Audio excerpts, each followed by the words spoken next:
خدائی اہتمام خشک و تر ہے، خداوند خدائی درد سر ہے، لیکن بندگی استغفر اللہ، یہ درد سر نہیں درد جگر ہے۔ خدائی کہتے ہیں زمین و آسمان پر حکمرانی، اہتمام خشک و تر مراد کائنات کا بندوبست،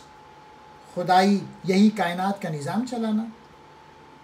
درد سر سر کا درد، لیکن مگر بندگی بندہ ہونا، مخلوق ہونا، استغفر اللہ اللہ کی پناہ، درد جگر جگر کا درد۔ اے مالک کون و مکان، خدائی میں خشک و تر کا بندوبست کرنا پڑتا ہے، یعنی خشکی اور تری دونوں کے معاملات دیکھنے پڑتے ہیں، اور یہ اچھا خاصا درد سر ہے۔ لیکن بندگی توبہ توبہ، یہ تو جگر کا درد ہے، اور جگر کا درد دوسرے کے درد سے کہیں زیادہ تکلیف دہ اور مصیبت بھرا ہے۔